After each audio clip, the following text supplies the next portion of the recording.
How did that first year go overall? Would you say it was a success and you're kind of not dependent anymore, or you needed a few years? Well, I stumbled. I made a ton of mistakes. Yeah. So I got in and I was at a really big brokerage and did my first deal, and I was in line to do my second deal, and I was told, hey, you could join a team. And I was like, okay, let's go. So I joined a team, and then I put 4 deals under contract. In the first 3 months, we were under contract. All 4 of those deals fell apart, and I fell apart. I was like, I just wanted to cry. And I was like, what am I doing wrong? And I kind of figured out at that moment that I was not aligning myself with what I wanted. And so I left the team. Okay. At the end of that year, I closed 10 deals my first year. Oh, that's wow. pretty solid. Mm-hmm.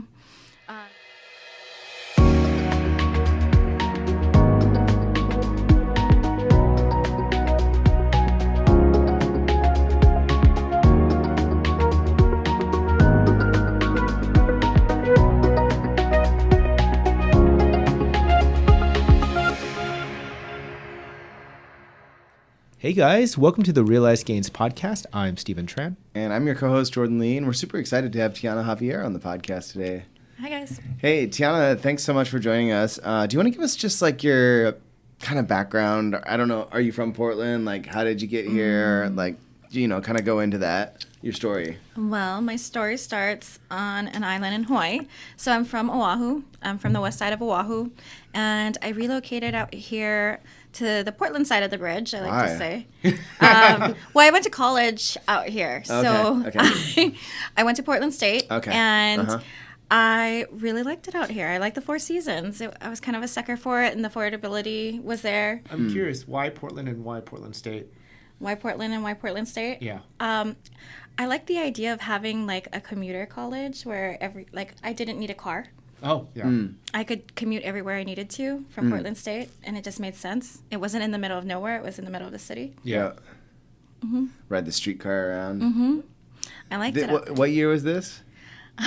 Let's not age me here, okay? Let's not age me I'm here. just Let's curious just because, leave it. affordability. Like, I wonder, like, what? Okay, so for context, I bought my first house for $234 Wow. For $234 in Beaverton. Okay. In It was Beaverton.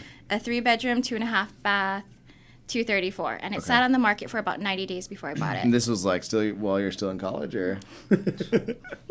Yeah, it actually was. No. Because I wasn't finished. I was joking. I wasn't finished. Just try to do the math. Yes. I actually was still taking classes, so technically I was still a student. Wow. So you're still going to school, but you decided you need to start working, or like what? Well, I also was going to school, and I was also a mom. Okay. And so I was going to school, and I was working, and we were just kind of doing the shuffle. Yeah. Doing the shuffle, making it happen, making good things happen all at once. Okay. But instead of going around town on the streetcar, you decided to move to Beaverton? Yes, actually, yes. We were looking for a place to like plant roots, raise our kids. Yeah. So. And what were you doing for work at the time? I was in banking. You were okay. And so did you go to the business school at BSU then, or? I was what were you actually studying? studying communications. Oh, communications. Okay. Yep. And then you just decided to work as a teller, or? I actually was I was a teller, but they call it a universal banker. So we kind of open accounts, do all things. Yeah. And Follow people to the loan. Was this back in the time when they were like pressuring you to open up accounts for all your friends and giving you bonuses based on that? Actually, because I was in banking, but more on the community credit union side. Yeah. Oh, you were in a credit union. Okay, that's good. And they worked with my school Because that was schedule. the time that was happening, right? Yes. You're talking about Wells? Wells.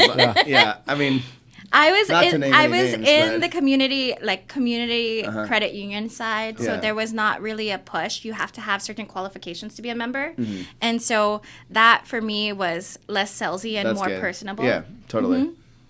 And they were really amazing. They were right in the city, so college and work all kind of in line with each other, and I could catch the max back to Beaverton, all within like reasonable time frame. Okay. So how long were you at the credit union then for? For many years, Really? actually, I was in banking in Hawaii before I moved out here. Oh. Oh, okay. So- was it a similar credit union or? No, I actually worked for Bank of Hawaii, and I was actually the youngest supervisor in the region. Oh wow. Okay. My branch had top sales. Bank of Hawaii, I remember I used to broker them. They have some like interesting loan products too that like are kind of proprietary to Hawaii. Well, Bank of Hawaii is kind of unique to Hawaii. Yeah. It is very, very different, and we don't have any of those big banks. Like, there's no Wells in Hawaii. Right. There's no Wells Fargo in Hawaii. There's First Hawaiian Bank, American Savings Bank, and Bank of Hawaii. Interesting. And then we have smaller credit unions off to the side there. Smart. It is very unique. Okay. So you made your transition to Portland. You were working as a Universal. What was it called? Universal Banker. Universal Banker. Sorry. It's like that's their way of saying you can do more than just this. Yeah. Okay. You can do more things. Yes. And you're going to school for communications. Was your plan to continue to stay in that field, or? Actually, my plan was to get out of that field completely because it was boring. I was bored to tears. In fact, that's how I kind of segued into real estate. The in-house mortgage officer at our credit union was like, get out there, do something else. You're bored out of your mind. Yeah. And our credit union didn't have a lot of local client base. Okay. At all. A lot of our clients were based in the Carolinas. What? What credit union is this? So it's actually called Consolidated Community Credit Union. It's really amazing. Okay, yeah, I've heard of this. The culture was great. I love them, and I still do today. But a lot of our clients were not local. Interesting. So we would make calls and just check up on our client base. And other than that, we just sit there. And, do maintenance things and try to... Right, because you didn't have local people coming in the door every day. I didn't have a line. Yeah. At all. Yeah, I can see how that would be. So I studied. Really boring. I studied.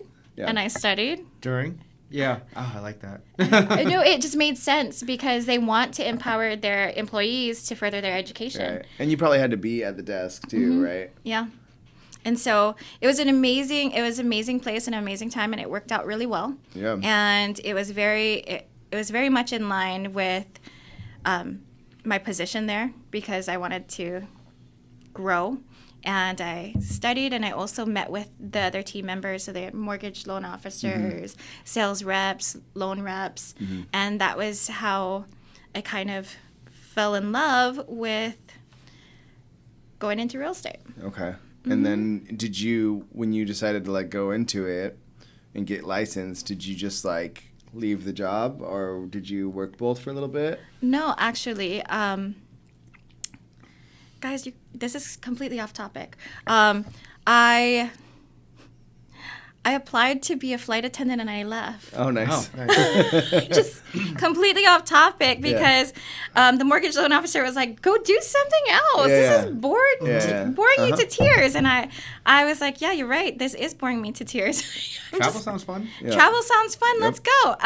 Great benefits, I hear. I fully left. And I became a flight attendant for a little bit. Oh, nice.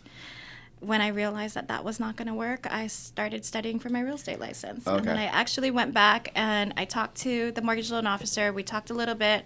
I went back and talked to my branch manager. And she kept all my business cards.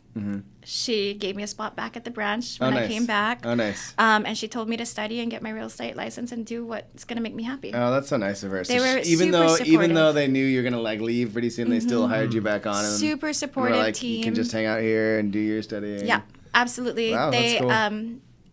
Well, my numbers weren't bad. My numbers were actually great, and I was doing my job efficiently and effectively. Right. And so they kept me on board, and when I got my real estate license and I left, I still went back and I brought them donuts and I told them thank you because I wouldn't have had that push without them. And I'm very thankful that they did because without them, I think I would have been bored to tears. I would be sitting behind the desk and I'd be bored to tears. And I would still be opening accounts and fixing account maintenance, reversing fees here and there. Sounds like fun. Can I ask, what was it about the flight attendant thing that didn't work out? Was it the time away from family? Oh, yeah. It was a time away from family. It's a fabulous job. Yeah. It is an absolute fabulous job. It was amazing. The scheduling wasn't so favorable. And being away from my family. Yeah. I do have a pretty big family, so it just didn't make sense.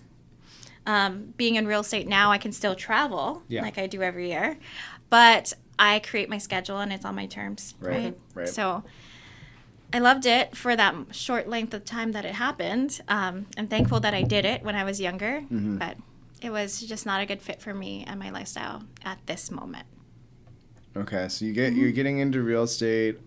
You're still working at the bank, sort of, or did you? Oh, I left. Oh, you left as soon as you did. got your license. I got licensed and I said, hey, I just passed my license. This is my resignation. So you went in full bore. Full on, And ready to go. Where did you go hang your license? Did you interview with a bunch of places, or I did you have did. an in with somebody? So my uncle's a broker in Hawaii, and so I called him and we did like some one-on-one, just coaching and counseling. And he owns a small boutique brokerage. And so I sought out specifically a small boutique brokerage because I liked his vision and his techniques. And I thought maybe with a small boutique brokerage, that would work for me. And that's where I started, was small. Okay. And that was my first brokerage. I ended up walking across the parking lot and joining a very big brokerage. Probably about a month in. Okay. A month in. Like no support and training, or? It just wasn't a good fit. not the Like right you fit, kind of yeah. know when the shoe doesn't fit. Yeah, And yeah. there's nothing wrong with a small boutique brokerage, and I love the feel and the vibe of it, but it just wasn't the right fit at that moment. Yep. And so I walked across the street and walked into a very big brokerage, and I want to say within 24 hours I had my first deal under contract. Really? Oh, wow. Okay. Yeah. What was the difference? I mean, was it just timing and luck, or was it? I think it was timing had a lot to Okay. do with it. A lot to do with it. I was ready. I just didn't know how to execute. And when I got to the right place, I knew how to do it. Okay. So I transferred my license and I was under contract in like 24 hours. And that was pretty cool. I was pretty stoked as a new agent. Yeah. I was like, wow, I'm in this. It's happening. It closed in 7 days. Oh, jeez. Cash? Cash. Oh, wow. Was And it then- someone in your sphere, or how did you get? Who was this first client? So my first client, I called, when you get your license, you call everybody you know, Yeah, right? yeah. Like that's what you're supposed to do. You tell people You- to do you that. can be a Sometimes- Lots of secret times agent. people don't do that. Can Yeah. be a secret agent. You can. You just won't make money. Yeah. So I called everybody. Yeah. Of course, I started with my uncle who is Yeah. a broker in Hawaii. And I called him and I called everybody that I knew. And crazy, the day that I transferred my license was the same day I got a call from my uncle's friend. And he's like, hey, I have cash and I need to put it somewhere and I have 30 days, so let's make it move. And I was like, okay, where do you want to go? And he's like, pick a place. Let's do it. I need a place that's going to rent. Let's go. And Nice. so I found him a townhome that was sitting on the market. We negotiated, got under contract, closed in 7 days. Nice. And then did you have to place the tenant and stuff for him too, or did you hook him up I with the property partnered manager? him with a property management company that was local because he wanted a local Yeah. property management company. And then that snowballed into the next deal. Oh, nice. Like for him? For him, it ended up he had to put certain monies Yeah. where it needed to go. So yeah, the first deal wasn't just with him; it was with the property management company. So the second deal came from the property management company. Oh, wow, cool. Did you have any savings for your career as a real estate agent, or did you just jump in and hope it would work out? So I was very thankful. Not everybody is in the position that I was in. I had 100% support from my spouse. Oh, nice. And my husband said, I got the bills, I got the savings, go do what makes you happy. So I'm very, very thankful great, to yeah. be in that position to where I had 100% support, and financially it wasn't like sink or swim for me. It was more of find your place and go do what makes you happy. And that's exactly what I did. But you didn't take your foot off the gas or anything. I didn't. I'm assuming. I know you. So Yeah, I didn't, and I think that's why I went in knowing that it's a possibility of sink or swim. Yeah. And I don't like to be reliant on anybody else. And so having the support is one thing, but also being the kind of go-getter that I am, it's another thing. So I was like, I have the support at home. Now I need to go kill it so that he knows I'm in the right place. So that's what I did. And can you talk about your first year? You said a month in you had a deal, and then you had another one from the property management. How did that first year go overall? Would you say it was a success, and you were kind of not dependent anymore, or you needed a few years? Well, I stumbled. I made a ton of mistakes. Yeah. So I got in, and I was at a really big brokerage, and did my first deal, and I was in line to do my second deal, and I was told, hey, you could join a team. And I was like, okay, let's go. So I joined a team, and then I put 4 deals under contract in the first 3 months. We were under contract.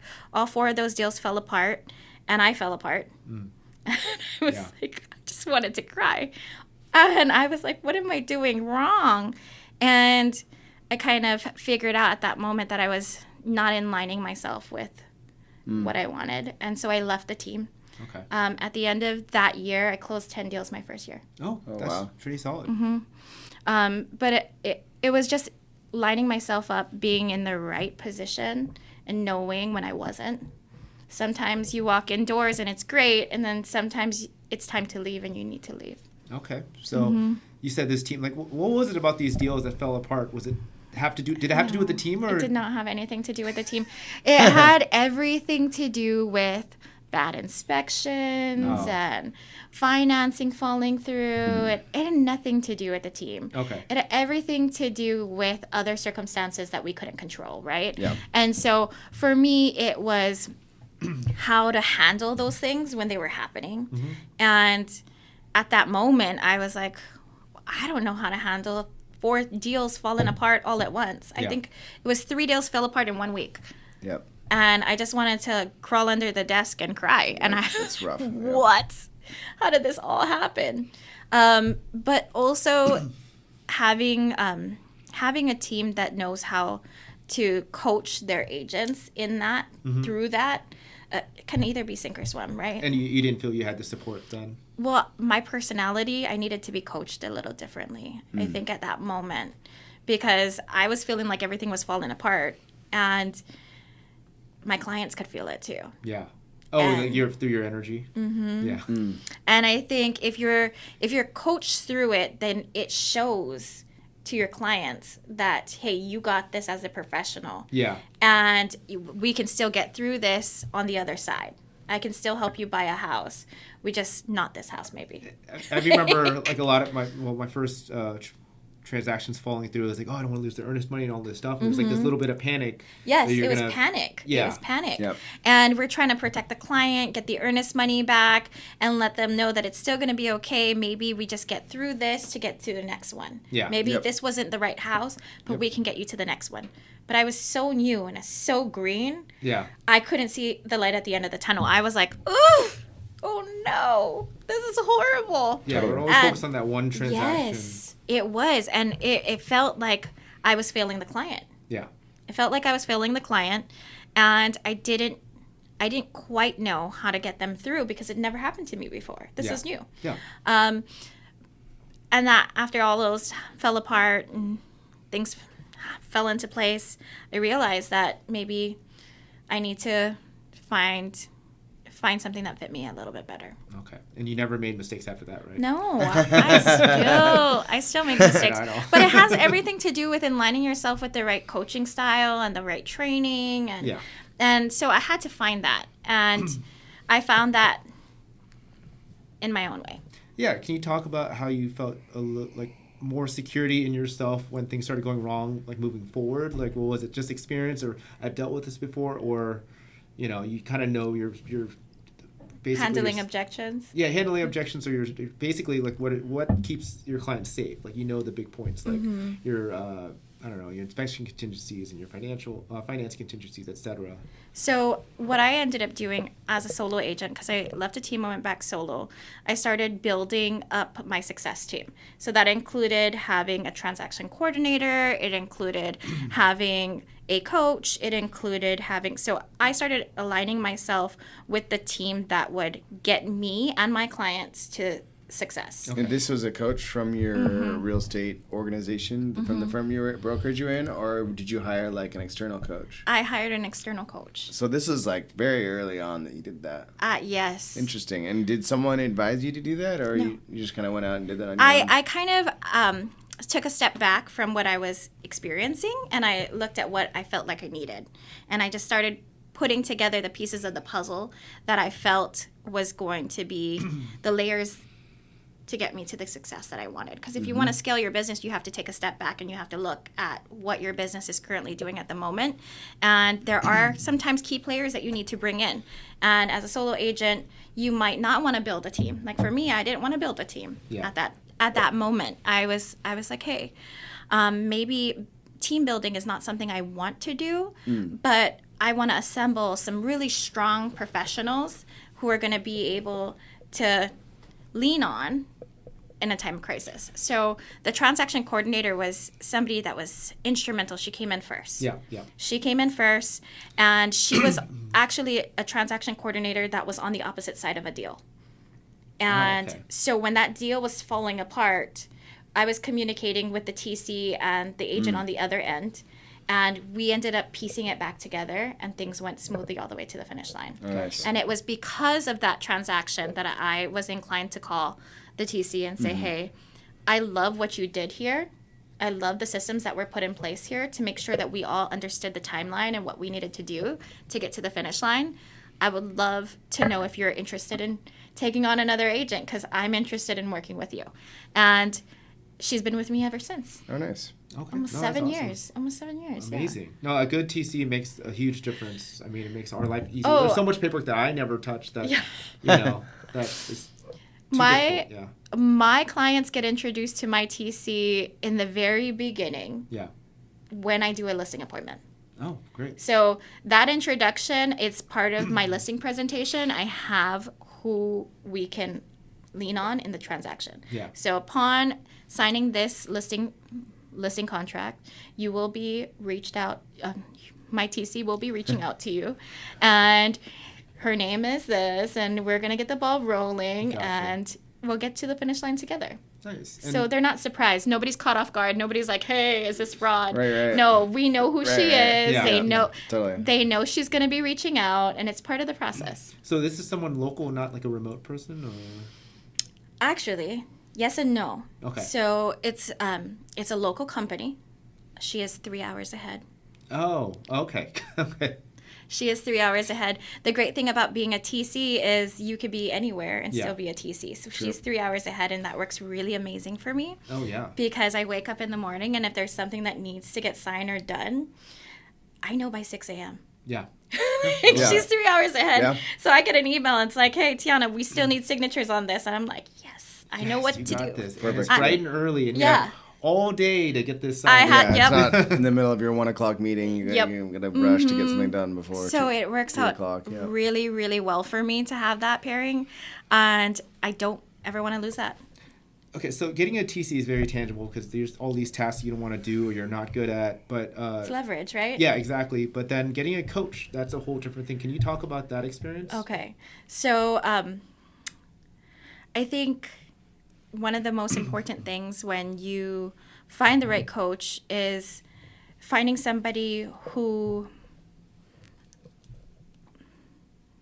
calls you on what you don't do. Okay. I think that's important. It's one thing to have somebody who's a cheerleader. It's Right. another thing to have a coach, Yep. right? Yep. A cheerleader is, you're doing so great. You're doing so great. You don't need that. Go, go, go. I don't need that. You Yeah. don't need that. I don't think we need that. I think it's really important to find somebody who can speak to where you understand and respect them as a professional. And a lot of times there's coaches out there who are amazing, but you need to find a coach that fits your style. Okay. I do my coaching call once a week, every Tuesday morning at 9 to 10. I do not compromise that. That time is blocked. I do not change that. Even when I travel, I could be on an international trip. I know that call needs to happen. Yeah. I know that call needs to Interesting. happen. It is very interesting. I was actually on my anniversary trip in Hawaii, and my husband knew it was Tuesday. It's 9 o'clock. Tiana's gonna be on call. I have to be on that call. I have to be on that call because otherwise my mind is all over the place. I can't relax. I kind of like grounds you. It grounds me, focuses in on what's important. And yes, I do respect the time with my family, but I also respect the time that I reserve for this coaching call. It's been probably over 6 years. Oh, wow. Almost 7 years. Yeah. Wow. Tuesday at 9 o'clock to 10. Yeah, can you elaborate more on, like you said, not having a cheerleader, but someone who keeps you to your task? What are the tasks that you were talking about specifically that you needed help with at the beginning of your business? The beginning of my business, of course, you want to build your pipeline, right? Yep. But not always do you know what it takes to build your pipeline. And sometimes you're doing busy work. Yeah. That's not necessarily productive Not work. an income generating activity. It's not an income generating activity. So having somebody call me out on, do you see success in that? What has that brought you by doing those things? And I'm like, oh, I just like going. Then it calls me out on those things because it's not helping me build my pipeline. Sometimes people tell you to do all of these other things and it becomes busy work, takes time away from what you could actually be doing. What's productive for you? And can you give an example of one of those things that you were doing that wasn't, quote unquote, like, productive for your pipeline? Okay, here's an example. There were things that were productive for my pipeline and things that weren't productive for my pipeline. So the things that weren't productive for my pipeline included cold calling. Oh, okay. Yeah. Yep. It was not productive for my pipeline at all. Yeah. A lot of people love it. It's their bread Yep. and butter. It's their bread and butter. But some people see success in it. Oh, yeah, yeah. Sure. It's not my forte. You're a relationship person. And I'm a relationship person. Yeah. You know that. Yep. You guys know that. So for me, going out and doing networking is more productive than me sitting in front of my computer making cold calls for 3 hours. yeah. Right. So I had to eliminate that because that was not productive for me. Yeah. And so telling your coach, like, hey, I sat on the phone for 3 hours, got hanged up on, like 50 times. And he's like, well, is that doing anything for your pipeline? No, it's not. But they tell you to do it. Well, who's telling you to do it? Reevaluate your situation. Reevaluate who you're listening to. Is that person who's telling you to do it a relational person like you are? Yeah. And then I'm like, oh, okay, I got it. Here we go. Yep. I need to focus in on the things that fit my style, my personality. And that's how I started generating a bigger pipeline. Okay. Yeah. Can you talk, for your style building a business, relational, it's relational. It's very hard to put like. Yeah. What is hard, that? Yeah. What Hard does that guidelines mean? on it. Yeah. What does that mean? Okay. So the first year, I said I closed 10 deals, right? Yeah. A lot of those deals came right from the school bus stop. Oh, interesting. Right from the school bus stop. I was the bus stop mom, and I would take my kids to the bus stop in the morning, and I would show up dressed for work. Yeah. Like I'm going to show a house, right? I'd show up dressed for work, and I started talking to a few of the moms, and that turned into conversations about real estate. And I said, this is not the place that we should talk about it. Let's get the kids on the bus, and we can go do coffee. Yeah. And then it turns into an appointment. And then it turns into a buyer consultation. Right. And now I'm helping the kids at the bus stop move into homes. Nice. I bought my first home in an area that was heavy rental properties. Oh, gotcha. And so all the houses around me were rentals.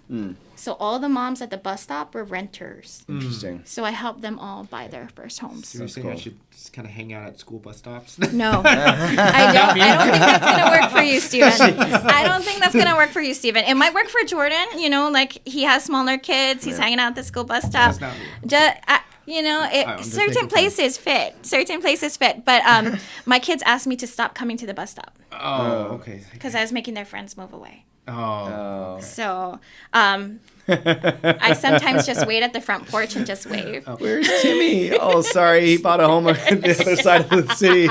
That's exactly what was happening.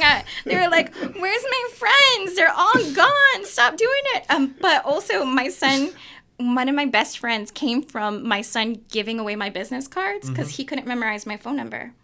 And so his friends would... right, because he wanted to play video games or something. He wanted to play video games with one of his friends. With one of his friends. So he gave my business card away. Yeah. And his friends stuck it on the refrigerator. And Nice. I ended up selling his mom and dad mom and dad's he house. moved away. He did move away. That's amazing. Yeah. Well, can I ask, like, obviously you're doing this, but was there like, you have to go talk to 5 moms a week at the bus stop, or was there a number? No, so my intention is to have 15 conversations a day. Oh, okay. 15 conversations a day, whether it's like past clients, referral partner, new potential leads, Yes. just kind of like you want to talk to 15 people every day. Yes. I want to talk to 15 people every day.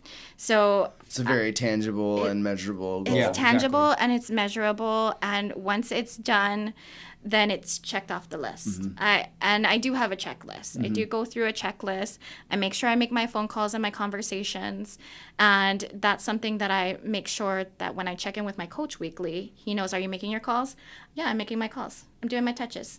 Nice. Whether it's past clients, maybe buyers who have been on the fence, or other agents, because I do get referrals from other agents, and we Yeah. can talk about that too. And my business partners, whether it's like a cleaner that I partner with, or an Sure. inspector that I partner And with. how so on. religiously do you hold to that? Like, is it Monday through Friday, or like what is your... It's Monday through Friday. Okay, and so let's say Friday you've got all this crap going on and you only get through 5 of them. Are you gonna like stay up late Friday to do it, or are you No, gonna? I'm like, going to a wait- networking event. Oh, That's hey. what I'm going to do. I'm Hey, going to knock that's- it out the park. I'm going to go Okay. to a networking okay, event. So if you go to a networking event, you'll say, okay, I talked to 5 or 6 people here, and that counts. Well, actually, when I go to a networking event, my goal is to make 5 contacts. 5 contacts. Oftentimes, I make maybe 3. I'm down to like 1 or 2 now. Yeah. I used to want to make like 10 or 15, Yeah. and now I'm like, I'll be happy if I make 1 or 2. Usually it's 3. I Yeah. walk away with Yeah, 3 yeah. solid Three's good, connections. yeah. And I set the bar at 5. Uh-huh. But if I make 3, then I feel like I walked away with some really good connections. Yeah. I feel like I'm accomplishing a goal. I think the quality of connections matter, because I'm sure we've Very all much. we've been to the conferences where people walk by, it's like, oh, here's my card, and it comes with a little gift, goodbye. Yes. If you know anybody in Ohio looking, I'm like, okay, that's not a real connection. A real connection is sitting down, and that's how we started chatting, like in Yes. person, at a Totally. place, like building relationships. And honestly, those relationships, when you're making a solid connection. Yeah. Because I met you both at a networking event. And when you're making a solid connection with somebody you intend to do business with in the Right. future. Totally. And you also know when somebody's just checking you off a list. Like, Yeah. okay, I Yeah. gave my pen to 15 people and I'm done for the day. And so I go in with that clean mindset. I can't go into a networking event if I'm in a bad mood, because it shows. Yeah. Yeah. For sure. One of the books that I'm reading right now is How to Walk into a Room. Oh, and yeah, so okay. you want to make sure you bring the energy that you want to get from other people. You Yep. get what you give, right? So Totally. I have to be in the right mindset to go into a networking event. And I'm super extroverted when it comes time for our networking events, but sometimes I can be completely drained. Yep. Sometimes your Yeah. battery can be drained. For sure. Would you consider yourself an extrovert as a person overall, or like an introvert? Because introverts can turn the switch on because they're working, like I do. You think you're an introvert? I'm an introvert. I am totally an introvert. Yeah. I want to go home and read my books.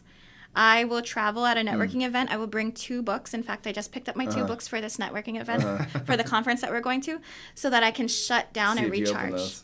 I'm probably going to. I always make sure that when I'm at an event, I reserve time to recharge.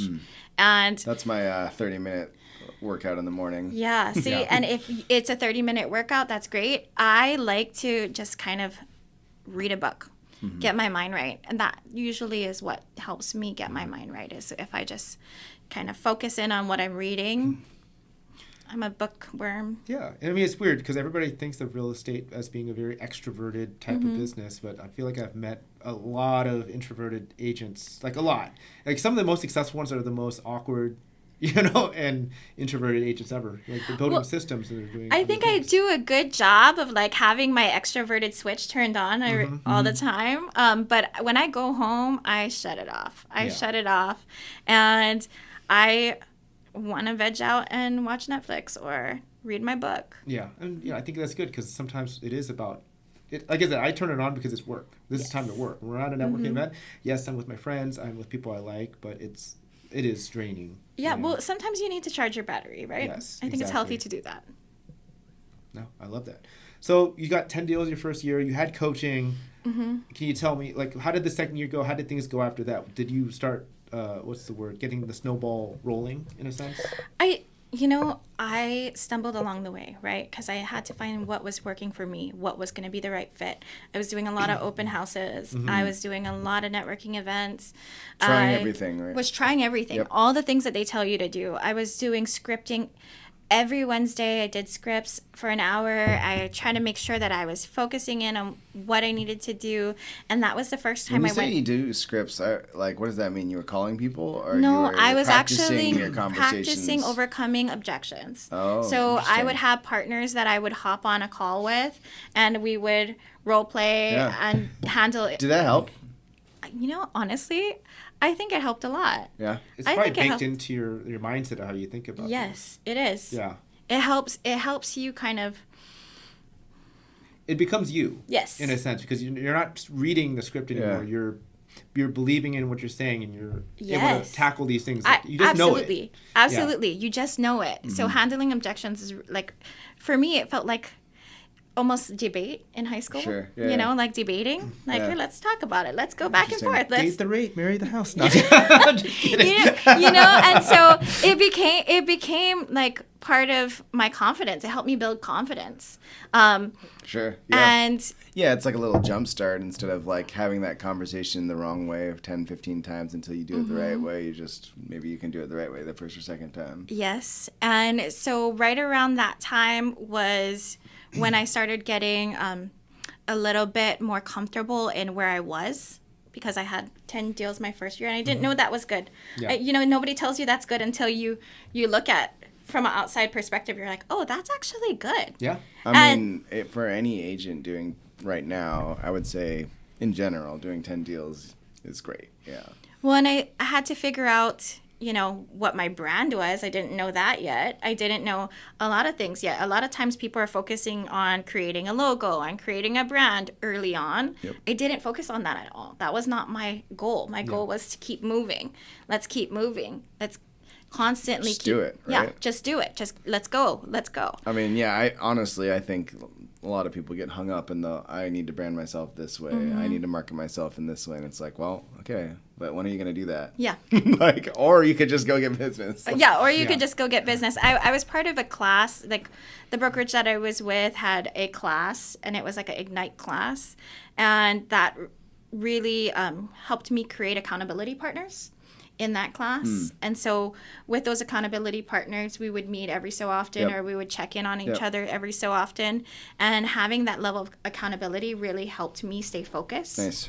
And also helped me identify what wasn't And important these to were me. other real estate agents? And they're you had still like my a friends today. Yeah. mini cohort or whatever that was kind of all getting started. Yeah, we're starting at the same time, and those, interestingly enough, became my referral partners. Oh, nice. Oh, Yeah, nice. they're amazing agents. They still check up on me regularly. We talk all the time. And they're still doing well. No, they're not in real estate anymore. A lot of them have exited the business. I mean, it's amazing how many friends that you start with that just like Don't a make it lot through. a lot Yeah. of people you start with don't finish with you, Yeah. right? Like sometimes we start and we compliment each other and it Yeah. becomes great, and you have these partnerships and you watch each other scale business and grow in different directions. Other times you watch people just decide early on that it's not right for them. right. And they're still my friends. I still cheer them on. But they're in different walks of life. It wasn't a good fit, It's I not feel for like everyone. I had like 3 or 4 cohorts of four to 6 people that none of them are still in the business. You know? Well, and same Maybe with my one, same with my lenders too. I would Yeah. create these amazing relationships Yeah. with lenders that I wanted to do home buyer classes with and grow Yeah. with, and then they started exiting the business as well. And I'm like, wait, you can't leave me. Like, what is going on? You can't go anywhere. I need you to be here because I've created my brand with you. Right. Yeah. You know, like people want to go to our class together. Why are you leaving? So that's just part of the nature of the business, though. Yep. And that's something I've learned to understand as we grow is not everybody is going to grow in the same direction. Yep. Sometimes people are going to realize that it's not a good fit for them. And just because I have a pipeline doesn't mean they have a pipeline, Yep. right? And so I had to understand that as part of the growing pains of real estate. Yep. Yep. Well, continue talking about like after these struggles. Like, when did you feel like you hit your stride? I felt even in my busiest year that I didn't hit my stride. In fact, when I had my first big listing, that was my biggest year. I still felt like I was unworthy, and I struggled a lot with just imposter syndrome. Yeah. So Like you're not qualified to take this listing or whatever, right? So it came right after my first big deal. So I actually got my first, it was one of the first referral partnerships that I created with an agent out in Seattle. Okay. And he was referred to me by another agent. And he was like, hey, this person is looking in Portland and I'm only licensed in Washington. I need you to take this. And it was like a unicorn, right? She wanted 10 acres, beautiful house. Very specific with what Very you went specific. in. I want to see no neighbors. But I want to be close to Beaverton. But I want to be close to the freeway. But I want to stay within this budget. Right. So I actually got really fed up because she kept calling me saying, you're not sending me anything because nothing exists. Yeah. Like that, what you're asking me for does not exist. So I felt like I was brave and bold one day, and I pulled up this $2 million listing, and I said, I found it. And she was like, what? And I said, I found the house that you want, but it's not in your budget. I'm going to show you what you asked me to show you. Here it is. Here's this big, beautiful, 10 acres, no neighbors. This is exactly what you asked me for. Right. But it's not in your budget. And she goes, okay, well, I want it. She wanted it. Yeah. So she got it. Yeah. Nice. She got it. She absolutely got it. She gave me a budget. That's great advice, actually. Yeah. She gave me a budget, and I was thinking she couldn't go above it. Yeah. She absolutely could So go above it. you were kind of trying to show her like, okay, like, sorry. Yes. Like maybe change your expectations. Yes. Maybe we need to And realign she pulled it. the reverse on you Yes. and was like, all right, give me that. Yes. So her lender called me and he was like, I heard you found the house. I said, yes, I found the house. And he goes, okay, so we're pulling the trigger. And I said, it's $2 million. It is $2 million. And he goes, yeah, we're pulling the trigger. Let's write it up. So I wrote it up. It got accepted. And she didn't even tour the house. Nice. Well, there's enough land. She can build us whatever she wants, right? So that's crazy to build that. I did a virtual that kind tour. of land and that kind of price point without looking and at it. I the whole time I was thinking, am I getting catfished here? Yeah. This must be a scam. Yeah. Like this can't be real. I deserve to do this? Like, what is going on? Yeah. Like, is this real? And so I kept asking myself over and over again, like, what is going on?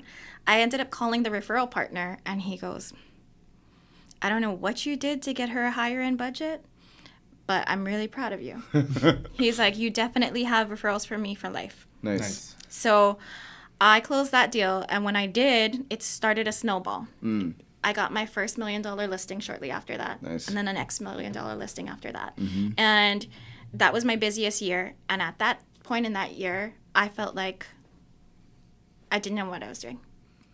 Even though I absolutely did. Right. I absolutely had the training. I absolutely had the numbers behind me. Right. That year, I felt more scared than I had ever felt in year one. Was it just the threshold of 1 million? Even those houses aren't that different, or how did you feel? It was, I will say, it was a change in. It was a change in the clientele that I was serving. They talk about money differently. Yes. They think about real estate differently. Yes. The way they're going to treat you is It was differently. non-emotional. Yeah. Okay. It was non-emotional. And I had been so tied to real estate being emotional. Right. First-time Buying your home buyers. Yep. So it changed the way that I had to look at transactions, because at this point it went from being exciting and emotional to non-emotional at all. Yeah. And I had to decide if that's where I wanted to stay. I had to decide if that was the right fit for me and where I wanted to stay. And it wasn't the wrong fit. In fact, Yeah. I really enjoyed what I was doing at that moment. But it made me question whether or not I liked my job. Because I was... Leads to me, it's okay. Yeah. Whether or not I liked my job, it made me question it, because I actually, at that point, I was like, nobody cares, because it was non-emotional. Right. Yeah. Right? Like, at this point, it's a transactional piece. Nobody is emotionally tied to it. And I was missing the emotion. So what I had to do was find a balance in both. Okay, so you just do a little bit of everything. I had to find a balance in both. And in doing so, I realized that you can find a balance in both. You just have to have certain boundaries and schedule what you need and what's most important. I mean, what do you like about the like I said, the non-emotional ones? Isn't it easier just to be matter of fact and get them what they need, or do the contract negotiations exactly as they would like? It's not my clients. It wasn't my clients that I had the problem with. Oh, really? Oh, I see. Okay, the other side. It was the other side. Yeah. It wasn't, because I love setting the expectation and setting the bar with my clients early on, and we can do that at our listing appointments. We can do that during our buyer's transactions. But when you're working with somebody on the other side, you have no control of how they react. Yeah, okay, I see. You have no control over how they respond. As a professional to professional, not everybody sets expectations. Yeah. True. No, that So makes sense. that Okay. was a learning curve for me. So I had to set up some really healthy boundaries, and I had to set up some time blocking so that it wasn't consuming me, because it started to consume me. Gotcha. Interesting. Like, I was getting calls at like 10, 11 o'clock at night talking about wanting to negotiate a sink. Like, Oh, the other agent? yeah. Yeah. Like, we're not talking about a sink. Well, it's a big deal. Yeah. Well, it's not a big deal. So I had to set some really healthy boundaries, because it was starting to consume me. It was really starting to consume me. It was no longer an excited first-time home buyer who was excited to get into a home. It was, I don't like the brass sink. Yeah. We're not going to negotiate the brass sink at 10 o'clock at night. No. That's a conversation for tomorrow. No, that makes sense. Yeah. Okay, I see what you mean. So a little bit with your buyer, and then Yeah. also with the listing agents as well, just kind of.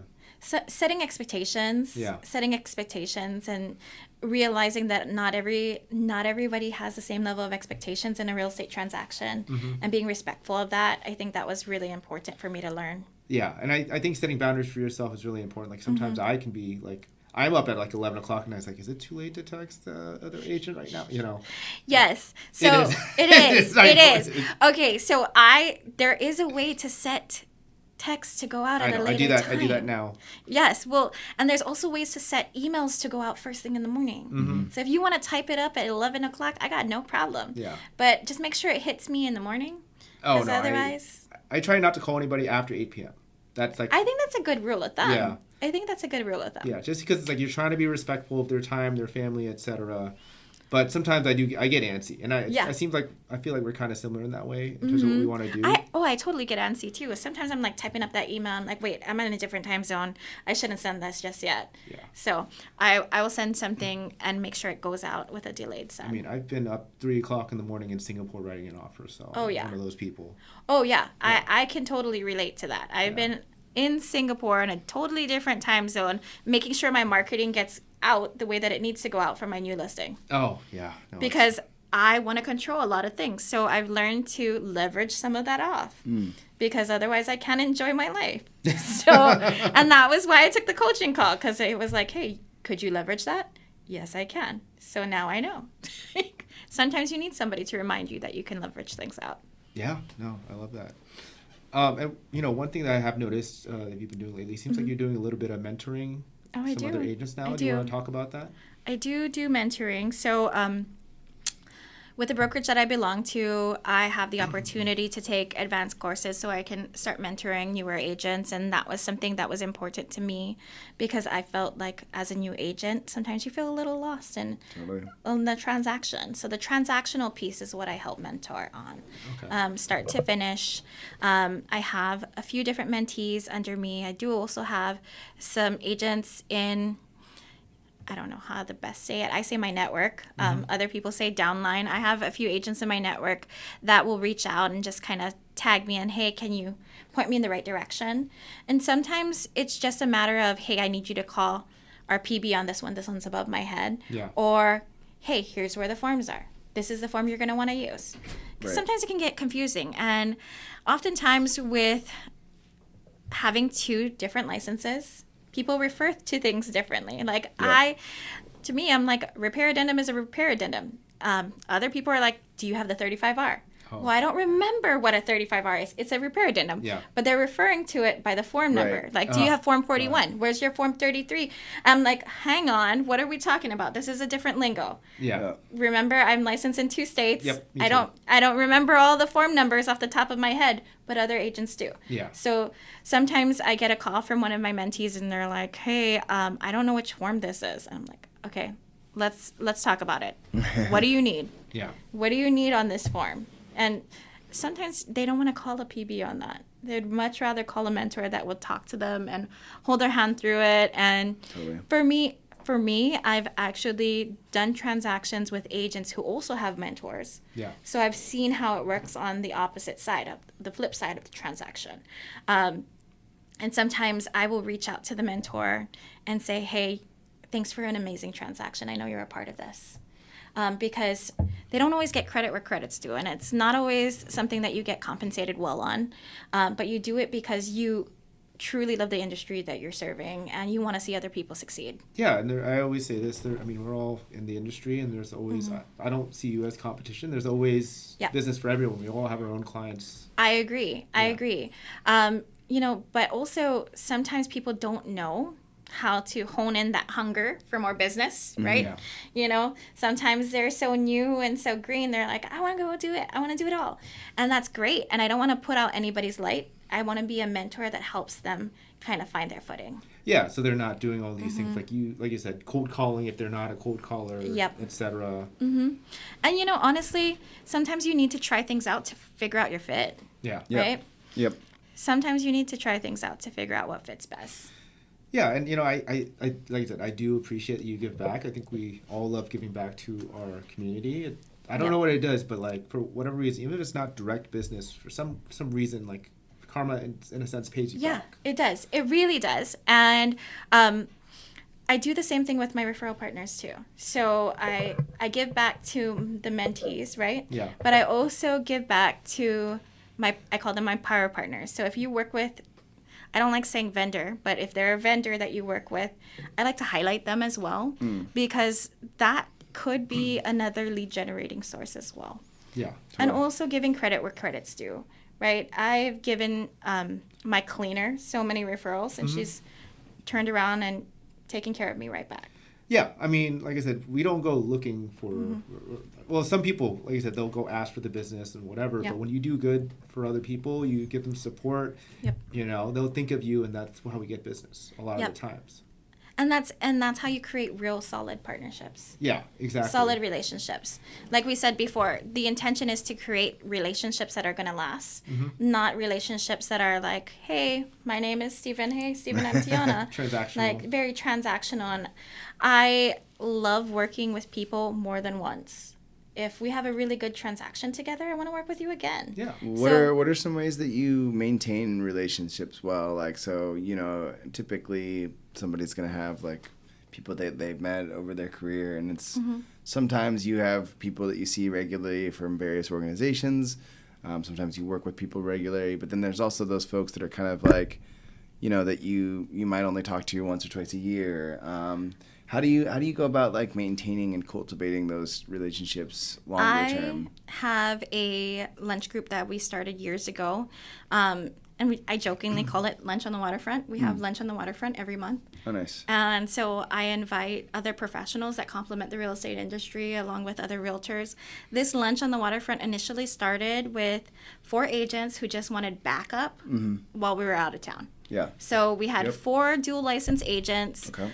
And we sat down on the table and we went over our calendars and said, hey, I'm going on vacation from this day to this day. Can you back me up and show my listings while I'm out of town? And we all got our calendars out. We're like, okay, that week's blocked off. You can't take vacation because she's here.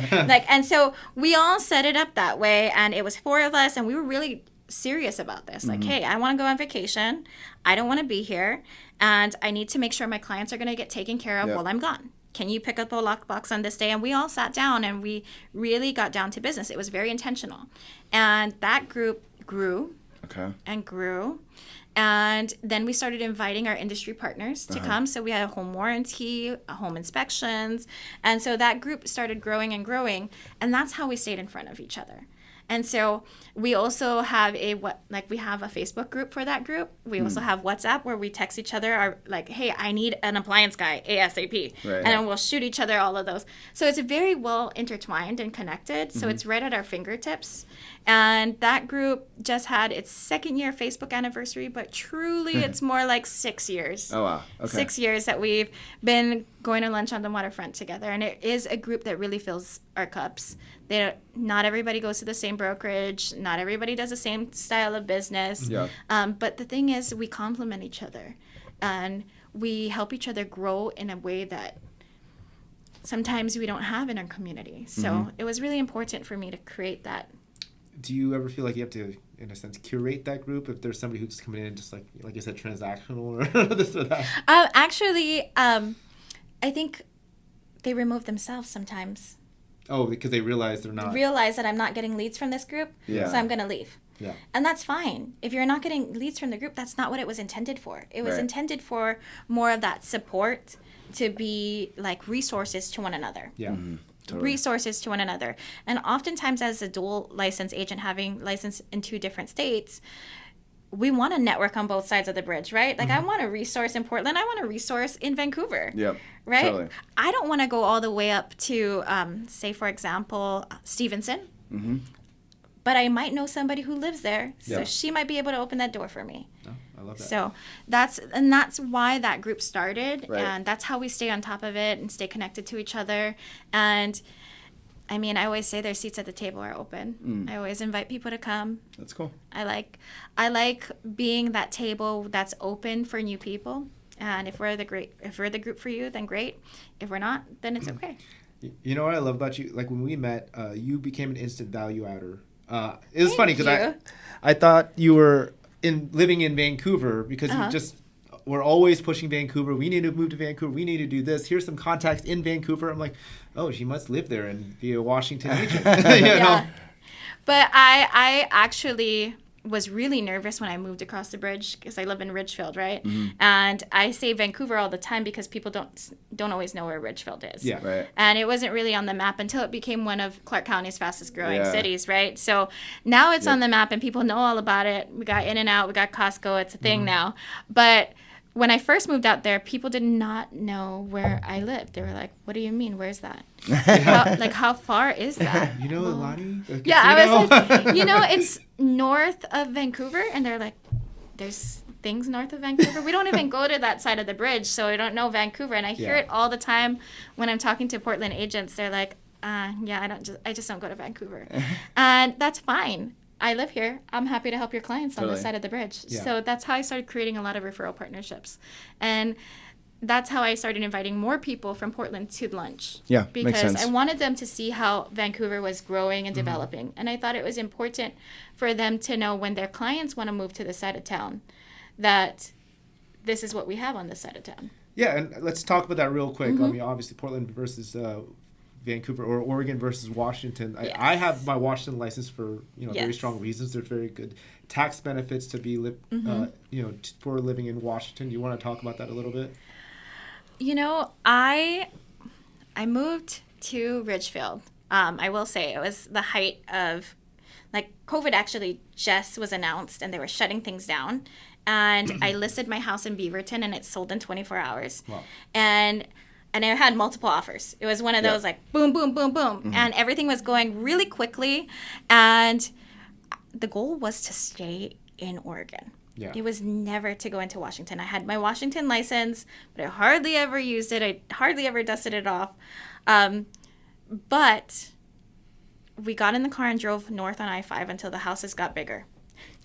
Nice. Because I needed more space. We're all home, and we're going to be locked down until further notice. I did the same thing. I was like, this house must get bigger. There's no way this 1,300 square foot house can get bigger. So we need to go where the houses are bigger. And the price points and the price points were better. So I actually sold my house and purchased a house in Washington at the same price. Oh, wow. So the house in Beaverton sold for the same price that I bought my 2,500 square foot home in Ridgefield. Nice. And it just made sense. Yep. It made sense. And the fact that you have all these tax benefits for a self-employed person like ourselves, it just made sense. Yeah. And we go back to where I said, sometimes you need to find your footing, and sometimes you're in the wrong place and you need to redirect yourself and find your right footing. And I was so nervous about that because I was like, wait a minute, I'm the bus stop mom. I built my whole business right here in my neighborhood. I sold all of these houses in my neighborhood. I'm tough to now walk away from. leaving the business that I built here where I know everyone. Yeah. Yep. And I'm moving there where I can't get to know anyone because you're not even allowed to leave your house. Yeah. Right. So like, what am I going to do? Yeah. But when you're in the right place, things happen. And that was my busiest year. Oh yeah, I mean It was the rates. The rates were Rates were amazing. good. I mean, yeah, that's when I was starting, so Yes. I was getting deals too. Yes, and so it was just a really good time, and I had fear, and reservations, but it ended up working out really well, and I have so many referral partners because nobody wanted to come out to Ridgefield. Yeah. So Ridgefield was growing fast, construction was happening fast, and that was something that was really important, was educating people on why this area has potential. Yeah. Because not everybody knew what was happening in Ridgefield. I'm like, Right. okay, well, Yep. there's an entire city plan. Let's talk about it. Yeah. All the new construction is out there too. All the new construction was out here. Yep. And There's a casino right there. And I was getting a lot Yeah. of people who were wanting to sell their Oregon homes to move to Washington at that time. Yeah. Because they wanted to capitalize on a busy seller's market Yep. and move across the bridge where it wasn't so competitive at Yeah. the moment and prices were still Yeah, relatively that was lower. such a weird thing where it was like both a seller's market and a buyer's market at the same time in certain areas. Like, Yep. And so I helped a lot of people relocate from that side over to this side. So I could help them with their listing. I could help them with their purchase. Did you maintain your Beaverton business in a sense? I mean, I'm sure you still kept getting referrals. I still see you getting like listings and open houses over I there. actually do. Yeah. I went to a listing appointment last week. I have a listing that closes this week in Hillsborough. It was a past client. I have a listing that's active right now, also in Beaverton, a past client. So I actually try to stay in contact with my past clients. Yeah. And oftentimes that's not the business that I want to refer out because I've Of course. created a Yep. solid relationship and a partnership with them as professionals that's the relationship I want to keep. I mean, it's not that far. I mean, It's not. It's Yeah. not very far at all. Actually, sometimes faster for me to drive in, depending on what time of the day, yeah. than for me to drive, say, for example, up north. Oh yeah. No, 100%. Yeah. So traffic is different depending on what area you're going to. Yeah. Just have to time it right. I try to make sure that I spend every other day in Oregon and every other day in At Washington. the bus stop, right? Just still. Stop. Like, what are you doing here? I'm not allowed to be at the school bus stop anymore. I wait. Excuse me, ma'am. You can't stand here. Actually, no. So all of my clients from that area, I've helped them buy and sell more than once. Oh, great. They've become my clients multiple times over, sometimes 3 times over. Oh, they're moving that much, huh? Sometimes that happens. Yeah, Hey, yeah. that's an area that people relocate for work all the time. Oh, and yeah. that's the reason I make sure that I stay in touch with my past clients because majority of my listings this year have been past clients. Yeah, yeah. I mean, like I said, I love referral business. It's the best, Yes. Best type of marketing because you just get. Well, sometimes I've heard it from other people where they say you can't build your business off of referrals. It's not a solid business plan. And I'm like, well, it depends on how you structure your business plan. Yeah. And it's all in the eye of the beholder, right? And if you have a solid plan to make sure you do the follow-up game, then you are setting yourself up to succeed. Yeah. And that follow-up game is really, really important. Yeah, you need to remind people that like it's not just for them. It's like their friends and their family who might be looking. What do you do to follow up with your past clients? So my past clients, I joke with them before and I called them my Oregon Ohana because I didn't know very many people Yeah. out here, and becoming a real estate agent when you didn't grow up in an area, right? You have to create a community that you belong in. And a lot of my past clients are my friends. Yeah. They're my personal friends. Okay. So I stay on top of it and I check in. This past year, I partnered, I created CMAs in the beginning of the year, and I started a new touch. So every year in the beginning of the year, I say, hey, I'm going into this next year. I want you to always know the value. So if you ever need me for anything, always feel free to reach out. And I got New Year's cards. I sent them out. And from that, I turned around and I got 3 listings right away from that. Wow. And so for me, that's one thing that I think I'm going to apply every year is at the beginning of the year, I'm going to let people know the value because things change all the time. And going into a new really year. undervalue their database and don't farm their database because those people are buying homes. They just might be buying with someone else. Well, and sometimes when your client goes with somebody else and you see it, you're like, oh, what did I do wrong? It's not you, it's your follow-up. No, Yeah, they just forgot. Yeah, you need to follow up on people and let them know you're still in the business. It's a transaction they do once every 5 6 years. Like, how are they going to remember? Yep. And so if you stay on top of it and you get in front of them and let them know, hey, I'm still here. I'm still licensed. Because if you don't, they don't know. Like, oh, I thought you moved to Washington. I didn't know you still had an Oregon license. Right. Yeah. Yep. Oh, I do. I'm assuming that's happened at least That's once. happened more than once. Yep. And I'm like, oh, but I do. Yes, I do. Yep. I will come back for you. Yep. I will sell your house in Salem. Absolutely. Yep. Yeah. Yes. Definitely. So, and that was one thing that it's important to know is if you're not checking up on your people, somebody else is. Yeah. Yep.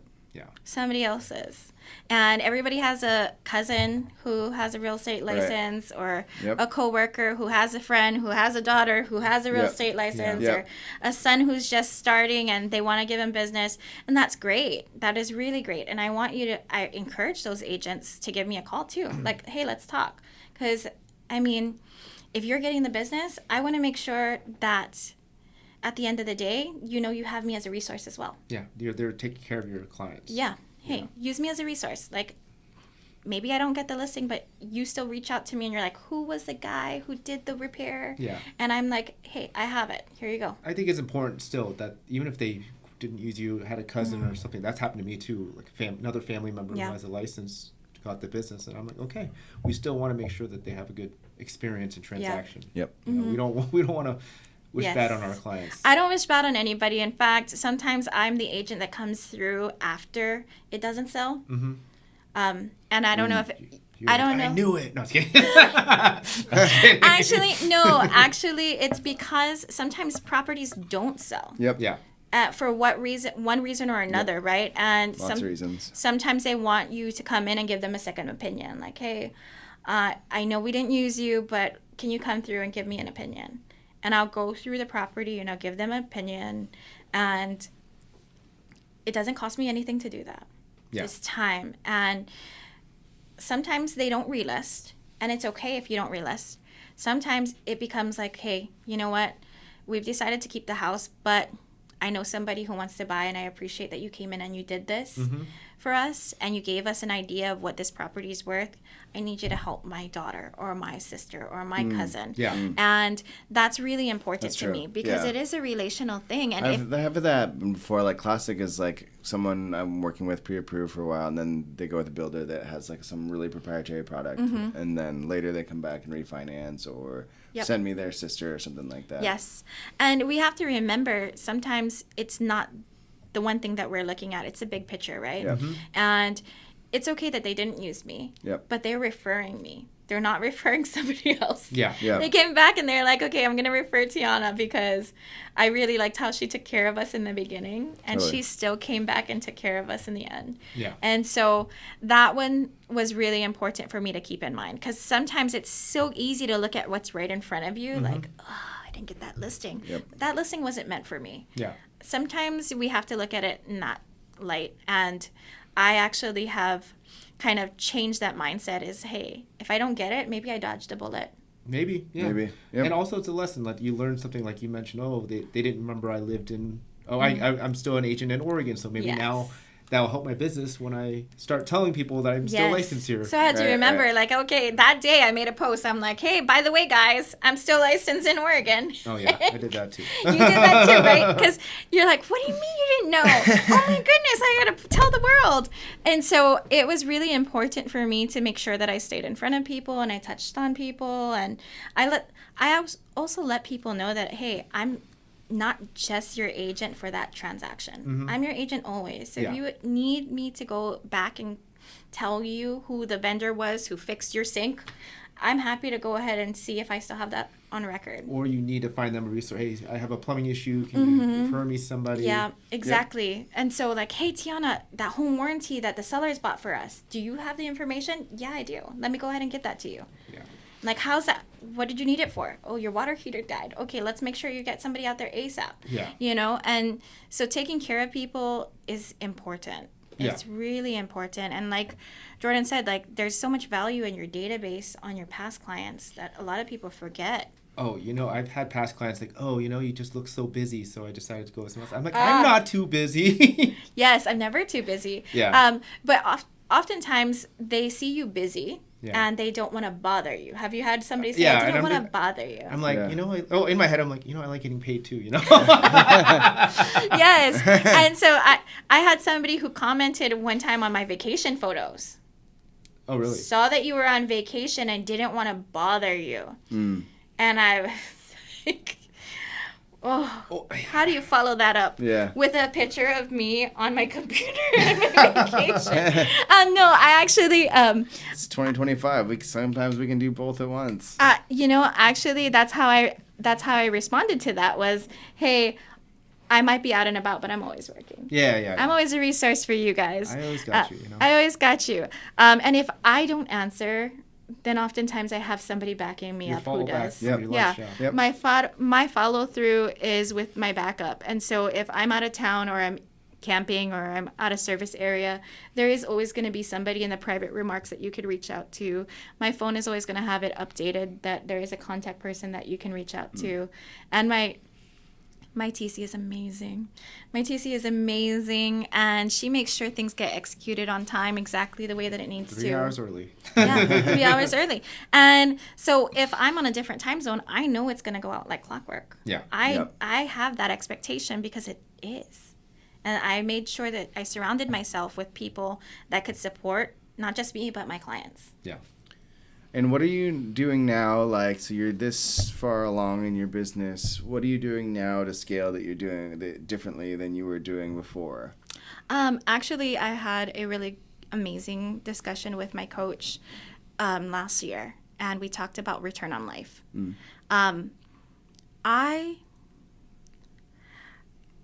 I know a lot of agents are always told to double it, keep growing, keep growing. Yep. I actually am very thankful that I'm in a place where I'm very happy with what I do. Yeah. And so I focus on one thing, and that is making sure that I have the income to have the life that I intend to live. Okay. And if it doesn't fall in line with that, it gets referred out. I see. And I leverage it out. And that means saying no to things sometimes. That means learning who to leverage to so that we can hit the goal without letting anybody feel like they're undervalued. Totally. Because I want people to always know that they're valued. But if it's not something that I can do at this moment and it's not within my bandwidth, I have to learn how to say no. And so that was something that I worked with my coach on, is saying no to the things that are not for me. Got it. And learning what's not for you. Be a little bit more selective, Be more intentional with my time on what I do. Right. And so if the listing is not a good fit for me, I need to say no. Or I need to let them know, hey, when this listing expires, I'm going to allow you to choose another agent to move forward with this. Right. I'm not the agent to pursue this listing at this time. That's really hard because you put a lot of time and effort into investing, into building that client relationship. It's really hard to do that. It's really hard to do that. But when I did that, my business grew. Interesting. And sometimes you have to say no so you can say yes. Right. So when you ask me that question, like, hey, what are you doing to grow your business? I'm saying no. I'm saying no so that I can grow. I like that. Yeah. Being more intentional. And that involves networking. The intention goes behind which networking events that I choose to attend. So I might not attend one big conference and decide to attend another because it's more in line with the business that I want to have. Yep. It's intentional. Yep. No, I love that. That's why you attend all the ARIA stuff, right? Yes, and that's why you're like, okay, this is an add value. Like, hey, it's an add value because you have somebody who's there who's intentional. Yep. Like, if you're intentional about how you use somebody else's time, then you feel it. Yeah, you totally. feel it. On the other side, that person knows, okay, I'm here and we are going to do this together. Yep. We're intentional about how we're using each other's time. We want to bring value to the table, and we want to make sure that we are in line with the whole vision.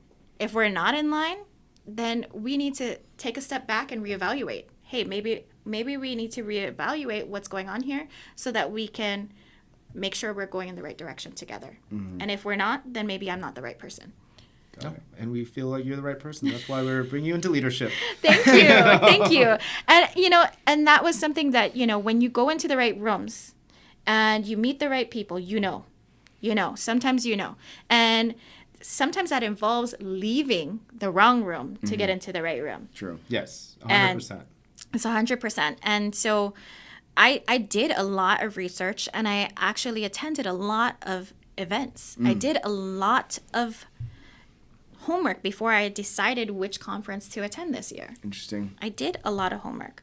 And it wasn't just like, okay, here's an opportunity, I'm going to go to this. No, every year I sit down and I look at what conferences are available. And just because it has a name brand doesn't mean that's where I got to go. Right. I look at where my business is and what aligns with my values, and that's where I'm going to go. Yeah. No, I love that. Yeah, because I would say I've been to big name conferences where I didn't get any value because they were maybe catering to the common denominator. Yes. In a sense. I 100% agree because that's what I felt at some of these conferences. I'm like, there's a disconnect. It's not in line with the business that I intend to have. Yeah. Right. And so once you find what you want to pursue, whether it's this year, next year, or a big picture in the next 5 years, then you can go all in. Not just dip your toes in, you can just go all in. And that's what I feel like I did with Aria. It's like, hey, this is in line with what I want to do, big picture. Yep. So I'm not just going to dip my toes in. I'm going to go all in. No, I love that. Yeah. And hopefully this week doesn't disappoint. Because this week is our conference, our national conference. Yes, I leave tomorrow, so it's gonna be exciting. It's gonna be a good time. Good time for bonding. Yes. So anything else? Yes. So if there was a new agent who wanted to get into the business, what kind of tips would you give them to get started? I would say write down what's important to you. Your goals this month, in 3 months, in 5 months, a year, in 5 years even. Just write it down. Write it all down. And revisit that every month. Revisit and say, am I working in line with what my goals are? Yeah. Because it's easy to get lost in what everybody else is doing. It's so easy to get redirected because somebody else is doing this, or it's a shiny new product, or it's a shiny new, like, this is working for this person, and I'm going to keep doing this because this person is successful and he says to do this. Write it down, because sometimes it takes a matter of stepping back and looking at what is important to you to realize that, hey, this isn't in line with what my goal is. My goal is this. So I'm going to keep striving for this. Yeah. Because as a person who stumbled and got lost and got overwhelmed my first year, even though it was on paper successful, I felt really like I was putting my hands in every bucket. And that's where that whole return on life is. Yeah. By the time I got to year 5 in real estate, I was like, I have no time for what's really important to me. Right. And what's really important to me could potentially suffer. So let's realign myself with what matters most. Yeah. So if I was giving advice to a new agent, I'd say write it all down and revisit that. I went back and I looked at my year 1 goals when I was in year 5. And I had hit so many of those goals, but I did not feel like I had hit those yeah. goals. Have you ever got there? Oh, yeah, You're yeah. like, hey, I hit the goal, but I'm like, it doesn't feel like Right. it. So I had hit so many of those goals. I didn't feel like it because I wasn't taking the stop along the way to appreciate all of it along the way. Yep. And so if you keep revisiting your goals and say, hey, you wrote down month 1 and you didn't hit it, it's okay. You can keep going back. And when you do hit it, you will appreciate it that much more because you know that's been your goal. Yeah. And it sounds like you have to enjoy the journey along the way. Yeah, enjoy the journey along the way. And make sure you give yourself a pat on the back every now and then. Yeah. Sometimes we get so wrapped up in closing the deal that we don't take time to give ourselves a pat on the back. Closing a deal, getting to a certain threshold in terms Yeah. of transactions, etc. It doesn't matter, like, whatever the money is, if you're absolutely miserable. Yes. Yes. And, also taking the time to thank the people that help you get there along the way. It goes so long when you say thank you to somebody who's just been on the other side of a transaction that maybe got extended 3 times. Yeah. And you just say, hey, I really appreciate you hanging in there and getting us to the finish line. I'm glad we did this together. Yeah. And they're like, you have no idea. And then it opens a whole can of worms. And then you now have this other professional who has gone through what you went through together. Yeah. And, it brings a sense of community to the transaction. We're now acknowledging, like, hey, we're part of the same community. You have a relationship now, and it is kind of a small business. You may work with them again, and they're going to remember you. You might be that one offer in the middle of the stack. Yes, absolutely. Well, also, you might see each other again in passing and just say, I respect you. Yeah. Yes, Totally. I respect you. And, having somebody say that at the end of a really rough transaction goes a long way. Oh, yeah. It And really you don't want to does. be like this when you see each other. Well, also with your lending partners, or like, say, for example, title and escrow. I had one recently where once it closed, the officer called me to let me know it was closed and recorded. And she said, I'm really proud of you.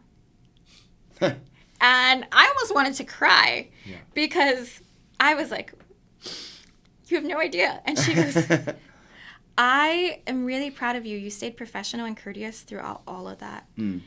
Like, all of it. And I know it was hard.